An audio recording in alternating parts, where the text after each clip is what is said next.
Once again, good afternoon, everyone. Welcome to our economic updates. And actually, I should say, welcome back to many of you. I see, based on the list that I can see here from the audience, that many of you are repeat attendees, so we appreciate that.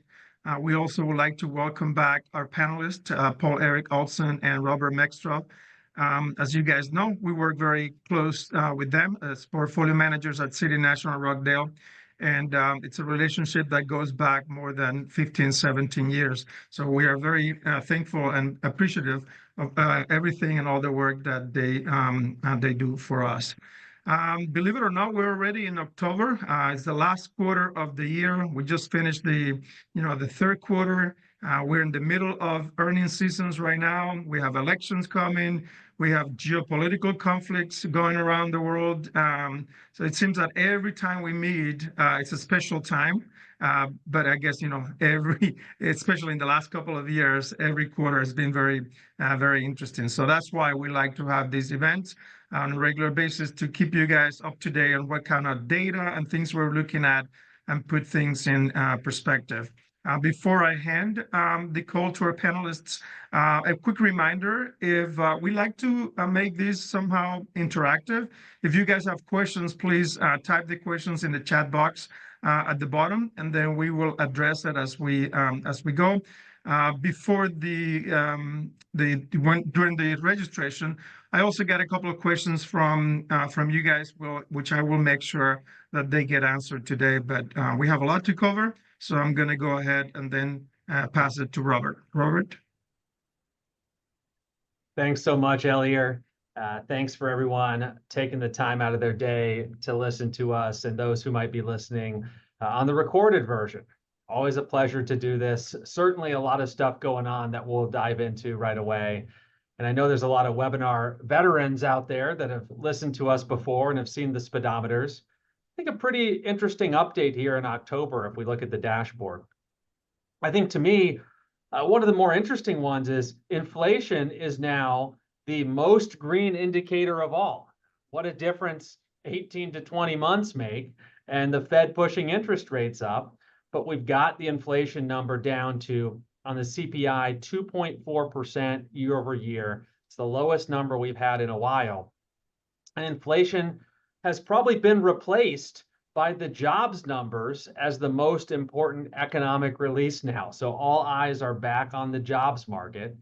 And it's no coincidence that as the US economy shows some small signs of weakening, as the job market has gotten a little bit shakier and inflation is looking better, it's given the Fed I think, clear opportunity to start cutting interest rates, as you see with the monetary policy indicator moving more into the green. Interest rates have been cut.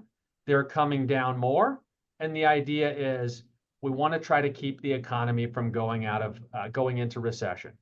The Fed wants to try to achieve the very difficult soft landing, but it's looking more and more possible that they might be able to pull it off. And we'll talk in detail of many of these indicators today, but consumer spending remains very strong. And corporate profit growth is one of the more promising indicators out there. Extremely strong corporate profit growth. But as Elier mentioned, we've got a major election coming up, and we've got a lot of geopolitical risk out there, not necessarily derailing market returns now, with stocks close to all-time highs, but something you need to watch closely. As events escalate, there are always the possibilities of downstream effects that could affect sectors, stocks, different countries' economies. We watch that closely. But going into our projections for not only the end of this year, but I think more importantly, next year's projections, we're getting more and more clarity on the outlook for inflation and interest rates. A lot more clarity than we've had in a long time. And I think that's one of the reasons that stocks have been pushed up, because you can see the two inflation projections. We have inflation continuing to come down, not at the 2% level the Fed eventually wants, but clear movement down in line with the expectation. So 2.5 to 2 3/4 CPI, I think, is where we might end up at the end of next year. And that should give the Fed continued confidence to keep interest rates coming down. So potentially another couple of rate cuts this year and a few more into next year, where that Fed funds rate might settle down in the 4% range. And what's very interesting is there are two interest rates to track. It's not just the federal funds rate, but it's also the 10-year Treasury. And the 10-year Treasury is back up over 4%. So this is something many don't realize, that the Fed could be cutting short-term interest rates at the same time that longer-term interest rates are getting pushed up a bit. When we get into the investment strategy on bonds toward the end of this call today, that's going to be an important note to remember. You don't necessarily, you got to be very careful with the bond portion of your portfolio, even in a lower interest rate environment. And we'll dive into that in a bit.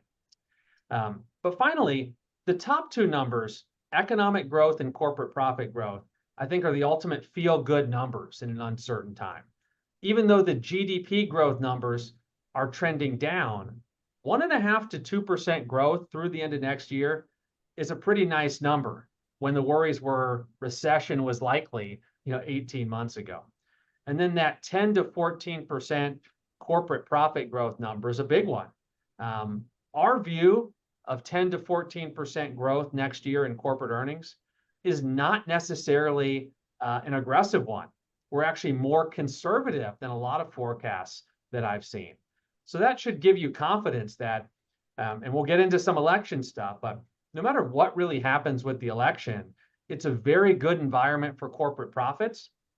And that typically translates into a pretty good environment for stocks going forward. So one more economic chart before I pass it over to my co-panelist, Poul-Erik. It's just a check-in on the inflation a bit more. The left side of this chart shows the consumer price index and the Fed's preferred measure, called the core PCE. And you'll notice the trend in both of these continues to move down, like we talked about. The August CPI was 2.5%. The September numbers we got, I mentioned 2.4%. So that trend is very clear. You can see there was a point where it was a bit unclear if inflation was going to continue to trend down, and now we've seen multiple months in a row. So I think that's encouraging, especially when you look at shelter, which has been almost half of the increase in the CPI has come from housing. And notice that that has taken a bit to start coming down, but now that it has continued to move in the right direction. So I do think that housing inflation is going to stay positive for a bit, but at least the trends are better there. So I think the main story is, if the Fed and the data supports inflation continuing to come down, that's going to mean interest rates are going to continue to move down. So with that said, I'm going to move over to Poul-Erik to talk a little more in depth about some of the economic numbers here. Yeah, so I really think what we're currently seeing is sort of a game of three-dimensional chess, for lack of better description. The three pillars that you want to look at is the inflation that Robert just talked about, but you also want to look at where's economic growth at and where's the job market at. It's really the combination of those three numbers that provide this incredibly positive environment for the Fed and enable them to be in a position to continue lowering interest rates. So Robert just showed you how inflation had come under control, sitting in the mid 2% range. This chart here, if you look on the left side, is just showing that we're back on track in terms of GDP growth. The chart goes back to 2015, and you can see the linear line there is the trend, or the dotted linear line is the trend line for economic growth, and obviously the enormous decline that the pandemic had in 2020, and how long it took us to get back on the trend line. But the US economy is growing steadily, a little over 2%. And we have fully recovered the economic loss that we experienced during the pandemic.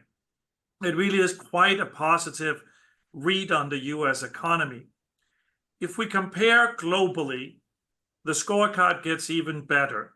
What we're showing here on the right side is just a cumulative economic growth from 2019 through the pandemic, through the recovery, and through today. So the US economy has grown 9.4% since the end of 2019. And then you can see select other economies that we could compare ourselves with, being the Eurozone, being at China. And obviously, we stand out as a clear winner in that race.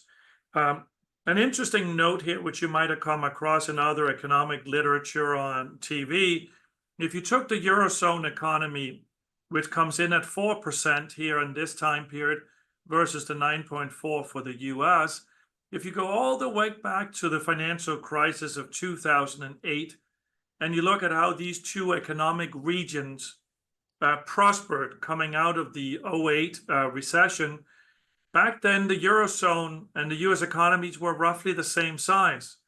You fast forward 15 years, the US economy today is double the size of the Eurozone. This has enormous implications for where you find your investing success. Obviously, if one economic region doubles in size over the other one over a 15-year period, that's where you should be invested. So for those of you that work with us, will be very well aware that your portfolios are extraordinarily US stock centric, have been for the past 10, 15 years. And that's really been one of the best investment decisions we have made, has been this focus on the US economy. If we go a little more granular on the job market, so remember the three pillars here. There's inflation, there's the US economy, and then there's the job market. To the left side, you have the unemployment rate, just straightforward. And you can see we actually were in a situation coming out of the pandemic where the unemployment rate objectively was too low. There is such a thing as more than full employment. And full employment generally is considered in the 4 to 5% range. And we had numbers all the way down the low threes for a period of time. And as you can see in the red circle, we're now up again, up to sort of that level that is more comfortable for the Fed to look at. It eases the pressures in the job market. It eases the wage pressures, and it just makes for a more balanced job market. The number that might have pushed the Fed over the edge and was behind their September rate decrease is the one chart you see on the right. And that basically just shows simplistically number of job openings per person seeking a job. And that ratio coming out of the pandemic was a historic 2 jobs for everyone looking for a job. And naturally, when you have that environment, that puts upward pressures on wages, puts upward pressure on inflation. The Fed couldn't lower interest rates with a job market that hot. And so what you see, the change that has happened over the last year or two, is that ratio has steadily come down, sitting now at 1.1 job openings per person seeking a job. And that's back to the pre-pandemic level. And frankly, I think that data point, as much as anything else, was what opened the door for the Fed to lower interest rates. And then lo and behold, after this was shown, Robert talked about slightly weak job numbers, but the last one we got, the September job number, was fantastic with upward revisions. So we have this spectacular environment in the US economy where inflation is 2.4, the economy is growing 3%, and unemployment is at 4.2%. This is just a super combination of economic data. If we just take a little deeper step into the labor data, this chart on the left side requires just half a word of explanation. The easy one to read is just a light blue, what you call shaded area. That's just the growth in the US population since 1950. And as you can see, it has more than doubled from 150 million people to 335 million people. But what is interesting is what you read on the right side is the year-over-year growth in the US population. You go back to the 50s, how population was growing at 2% year over year. And in more recent decades, has been sort of a more steady 1.5% growth in population. As you see in the most recent data, that is coming to an end. Our birth rate is down, and it now fluctuates quite a bit with immigration levels. And you'll see a spike there that's dealt with in immigration. Then the pandemic has it down again. but the overall trend is undeniable. We're aging as a population. Population growth is shrinking. And if you sort of gets us to the point on the right side, that is really where does the growth in the US workforce come from? The dark blue area are people that are born in the US, and you can see over the past 15 years, that number is slightly upward trending. But if you look at the sort of light blue grayish area above it, which is foreign-born workers, you can see the impact of immigration, being it positive or negative, but for the job market, the immigration is a critical, absolutely critical part of the labor force. We had another chart that's not in this presentation, and I'll throw the numbers at you sort of in simple terms. We lost 20 million jobs in the pandemic, took 3 years to redeploy those 20 million people. Since then, we've added 4 million new jobs, and those jobs are largely all filled by immigrants. And that just shows the nature of the US workforce and the dependence, the importance of immigration as part of the US labor force. I'll shift back to Robert with those observations. So P, I think we did like 8 slides 2.5 weeks before the election, and we haven't talked about the election yet. So that might be a record for us to go that long. But the second bullet point on this slide, I think, is the exact reason we did this. It says corporate profits, interest rates, and the direction of Fed policy are much more critical for stock market and bond market returns than the results of the elections. I mean, that's just what historical data has told us. And it makes sense. If Walmart and Apple and Nvidia and all these companies are going to be growing their earnings 10 to 14%, that probably bodes decently for the prospects of their stock returns. And the election is contentious. We don't know what's going to happen. But with that fundamental reasoning always in our mind, we're going to focus much more on those items than necessarily the result of the election, and the data supports that. If you look at S&P 500 returns for the last close to 100 years, you'll notice that stocks have averaged a pretty solid 12.1% over time. There's been ups and downs, but average return in stocks, 12.1%. And there's no real statistical significant evidence that a certain makeup of the federal government has resulted in a massive difference in returns. The only one that stands out here, if you look at the labels at the bottom, Republican president and divided Congress, there weren't too many examples of this, and one of those was the dot-com bust, 9/11, kind of pulled everything down, but still no real takeaways here from if a Republican wins, if a Democrat wins, that means stocks have to go one way or another. And this is a great example of that. What was one of the best performing sectors during the Trump administration? Renewable energy. What was one of the best performing sectors during the Biden administration? Traditional oil and gas companies. You see it with this chart. Renewable energy outperformed in the Trump administration, and in the Biden administration has really been one of the worst places to invest from a return standpoint. And is that because of political policy that's driving those markets?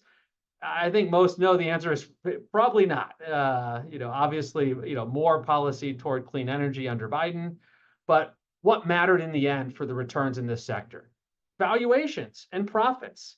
The valuations of these companies got too big with the idea that politics was going to drive profits. And when those profits didn't come, the stock prices tanked. So that's why in just one sector example, that we always want to focus on specific fundamentals as the more important metrics than just general political results. And again, we do want to look at the results of the election. We do want to look at sectors and how things might play out. But at the end of the day, profits are going to drive things more than anything else. With that said, one of the top questions we're getting is this idea of tariffs. And this is a hard one, so I'll pass it back to PE for this one. Well, thank you very much for that, Robert. It gets difficult and you pass it on to me. That's fine. Now, this chart is not the end-all be-all for the full story about tariffs, but we thought it was interesting and hope you'll find it interesting too. Take a close look at it, and really what you want to look at here is the red line for China, and you want to look at the crossbar that comes down before the recession. That's the introduction of Trump's tariffs on China that actually back then caused somewhat of a mild breakdown in the US stock market when that was introduced. But it's interesting to see the impact that has transpired. So before the tariffs, China was about 22% of US imports. And you can see it's been a steady decline down to around 14% now. Now, the smart observer or listener will ask, well, geez, isn't that just because they find other ways of getting their goods into the US either via companies in the US or via Mexico? Yeah, there probably is some of that. But it's also clear that the introductions of tariffs on China was the beginning of an undoing of a multi-decade increased production dependence on China that we are slowly undoing, resulting in some inflation, resulting in some pain, but a necessary adjustment. I would largely say this has been a successful economic policy for the US. When Biden took government or took over, it was very tempting for him not to do anything with the tariff. It was a convenient tax on China everybody liked.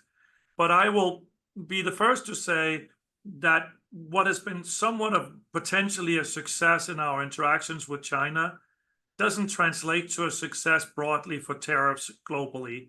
China is an isolated situation. China competes differently.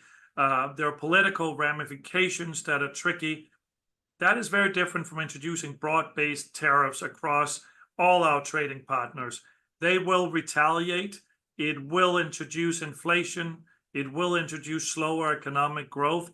So tariff has been a really very excellent solution for the China situation, the China problem, but it's unlikely that it's going to solve trading problems in a more global sense than just the China situation. Shifting gears, if we look at the Fed and the upcoming Fed cycle, actually, Robert, I was expecting a different slide. Can I be the Pokemon? I think we jumped the gun here. This is my fault. I was just testing you, PE.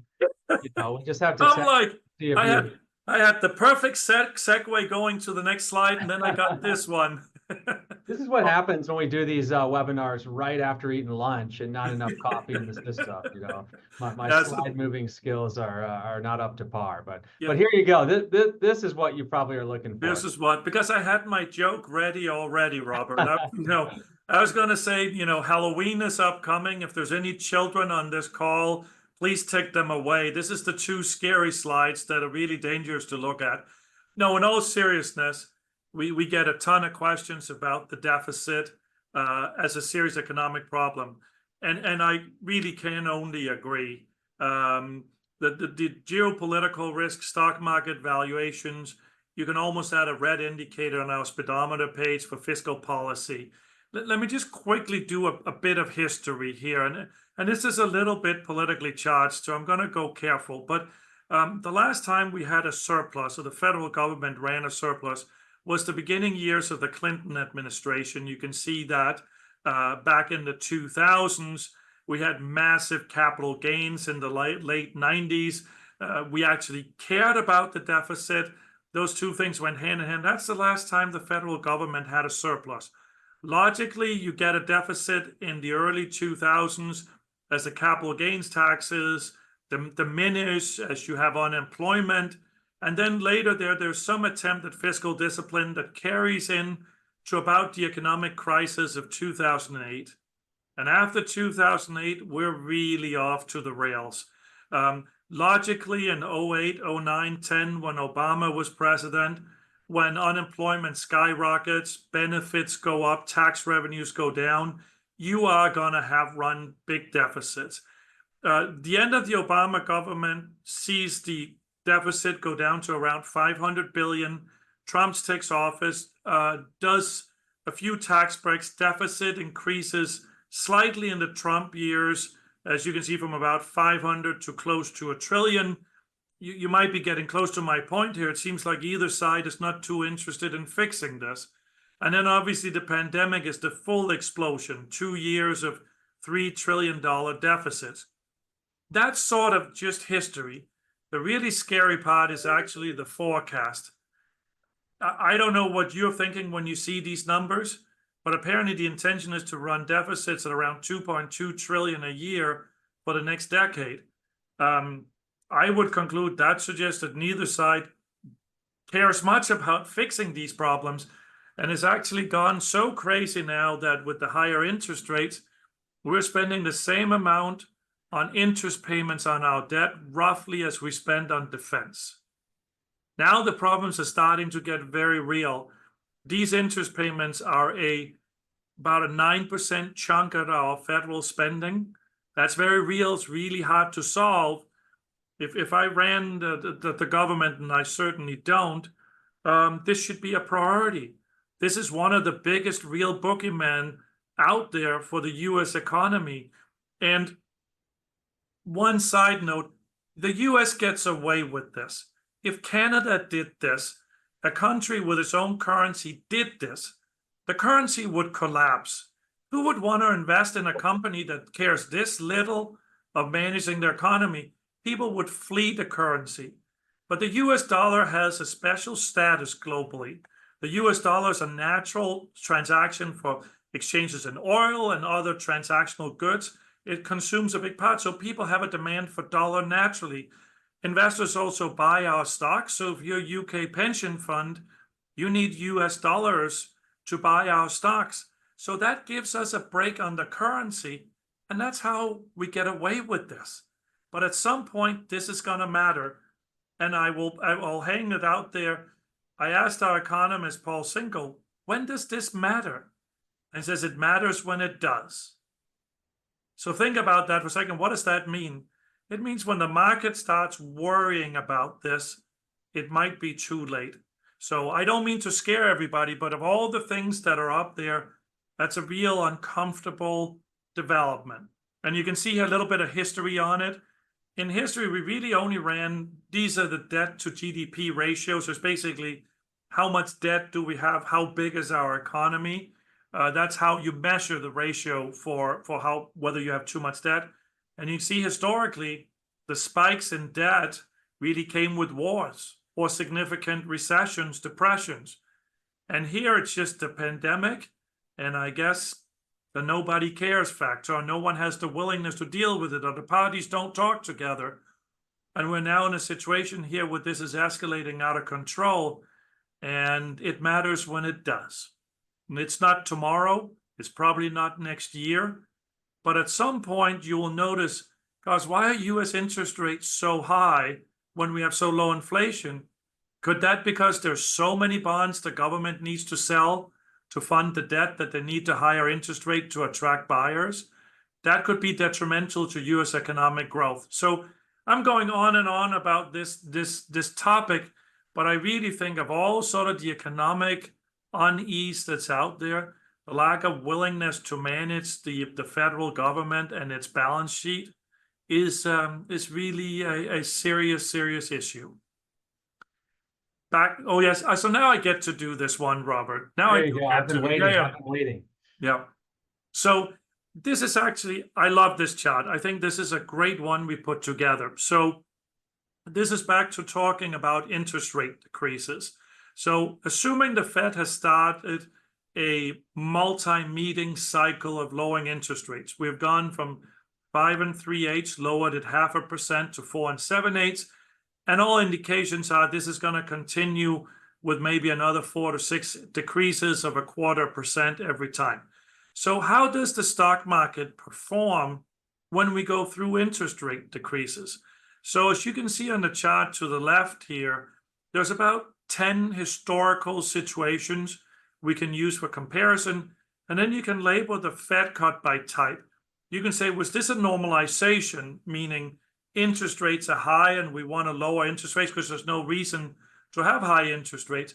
Was it an emergency situation like the pandemic? was a response to a recession where we lower interest rates to try and stimulate the economy. You can see how the market has done in different scenarios. If you look to the right, you'd see a normalization is typically positive. A recession is not a good environment when you lower interest rates, and an emergency interest rate cut also has tended to work well. What we're going through now clearly falls in the category normalization. And so there's a great likelihood, looking at history, that this cycle of Fed lowering interest rates generally is a good backdrop for stock market performance.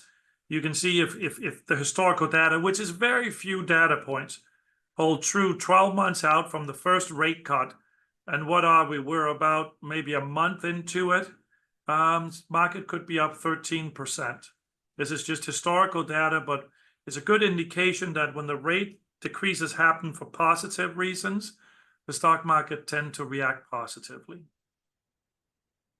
And P, I think you've inspired me to even change the order of what I was going to present next, because as you break down the Fed cuts' effect on potential equity returns, it just seemed natural to talk about, well, what does that mean for bond returns if interest rates are going to be moving down on the short end? This is historical data here. And what this looks at is, I'm most interested in the 3-year number, because typically if you're going into bonds, you're holding them for a decent chunk of time. And what's interesting is look at the difference here between the different bars. The dark blue bar is the 1 to 3 month T-bill. So think just staying in cash, staying in money market funds, which have been a great place to lock in cash over the last couple of years. You've been getting 5+% in many cases.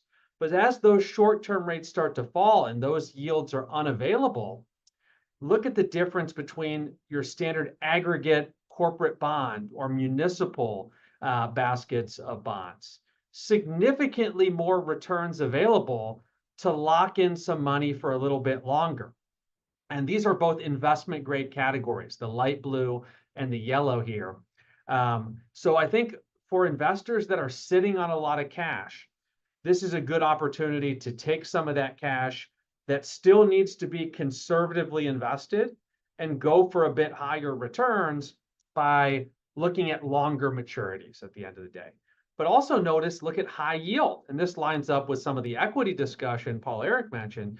The higher yielding bonds, for those who are able to take on a little bit more risk, have been significant winners in a decreasing interest rate environment.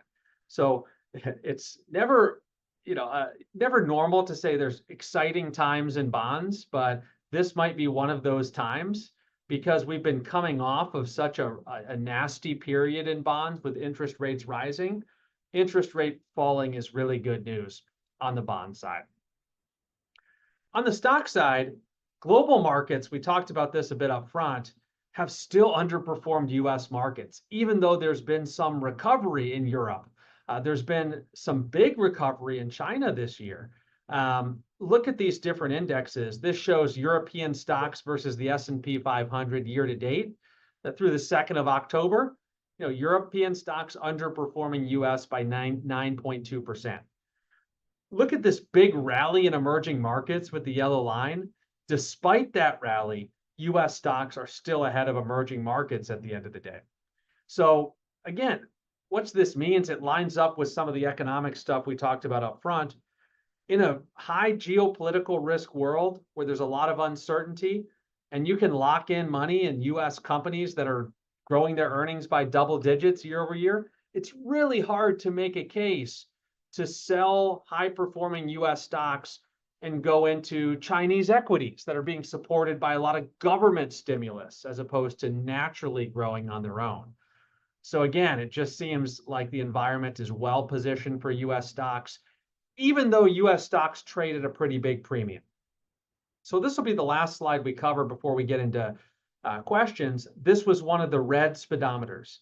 The US stock market is expensive. If you look at the forward price earnings ratio chart at the bottom, you see stocks have moved into overvalued territory and continue to climb. It's important to remember that this is just one of many things to look at when investing in stocks. If you sold stocks every time they went into overvalued territory, oftentimes you might be missing some big rallies. but it's still an important metric to look at. A few things to remember with stock valuations, and this one is very important and often goes unnoticed, undiscussed. If you're in a lower interest rate environment, if the Fed is cutting short-term interest rates, you should be willing, all else equal, to pay a little bit more for stocks. And it makes sense logically. If your risk-free cash in a money market fund went from 5% to 3%, well, you should be willing to pay a little bit more for every dollar of dividend that you're getting from a stable utility stock.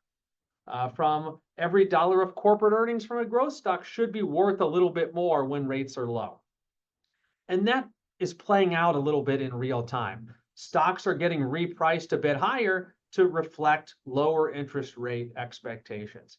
And that's very normal. So if you have an outlook for lower interest rates ahead, that all else equal is supportive of higher valuations. And we could have an overvalued stock market for many, many years.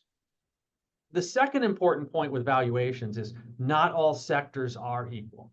If you look at the 7 tech titans, when you think of Apple and Amazon, Microsoft, Google, Facebook, Nvidia, Tesla, those stocks are trading at a much, much bigger premium than the broad market because investors are baking in a lot of growth expectations there.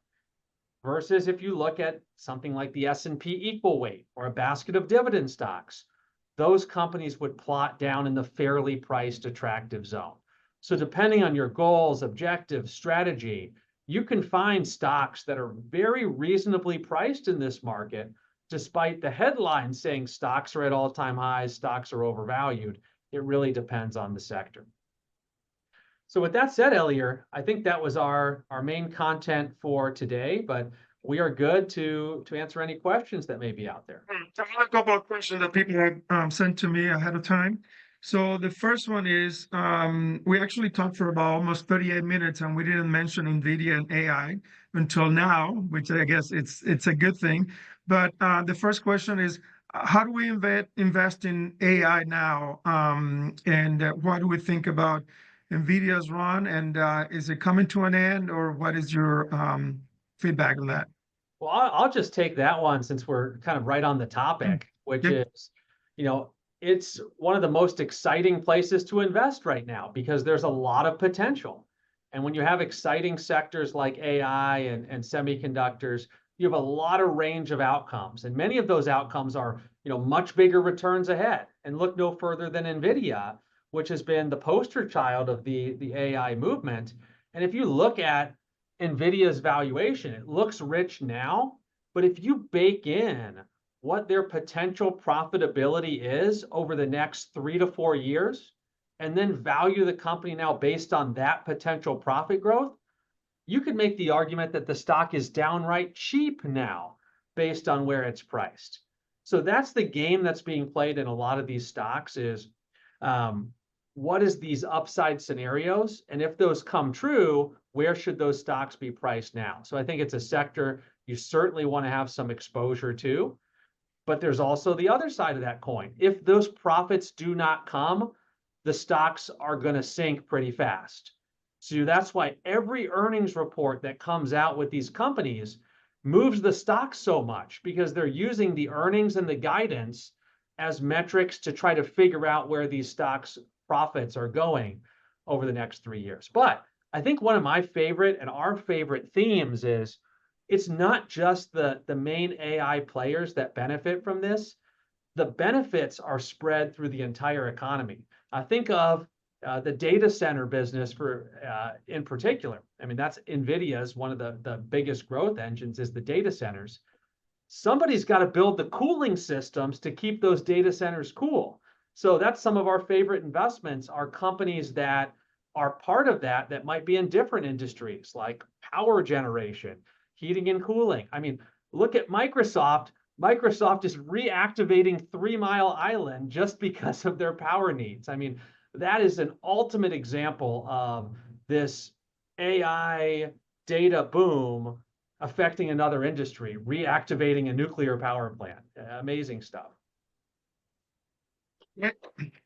The second question actually is a little bit related to this slide that you have. Well, not exactly, but so if you take a look at the indicators, there are only two indicators there that are red. One is market valuations, and the other one is geopolitics. So we touch base a little bit on that. But up to this point, the U.S. economy has been able to, be isolated from the big conflicts out there, like Russia, Ukraine, and Israel, Hamas, and so on. So what should we be concerned about? At what point, what would be the kind of like the perfect storm that those conflicts are going to start affecting us and in general?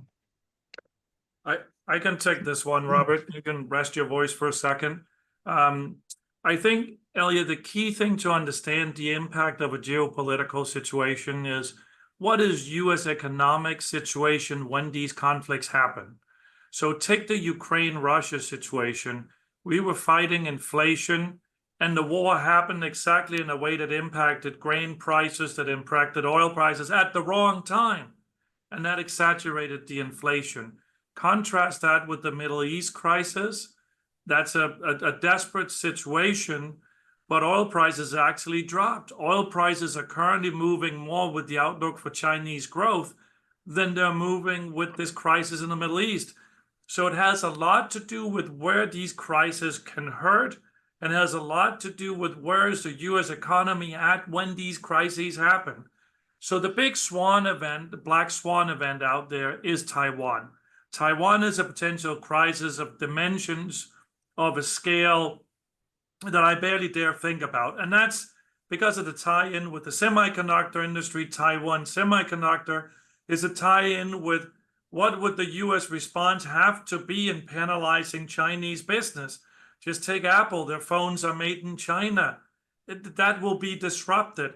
So the China-Taiwan situation has the potential to be a geopolitical crisis aside from U.S. economic standing when it happens, because it goes in and it hits the nerve of the tech industry. So that's the scary event, but you can't plan for it. This was a discussion 4 years ago before the last election too. It's a discussion now. You can't plan for it, but that's the real one sitting out there. The Middle East is a local conflict that at worst turns regional, that at worst impacts oil prices. We can withstand that. The Russia war, everybody has adapted. Europeans are not as dependent on Russian gas. They took a year or two to adjust to that. But the Taiwan situation, that is your wild card. That is the one that has implications beyond any traditional conflict.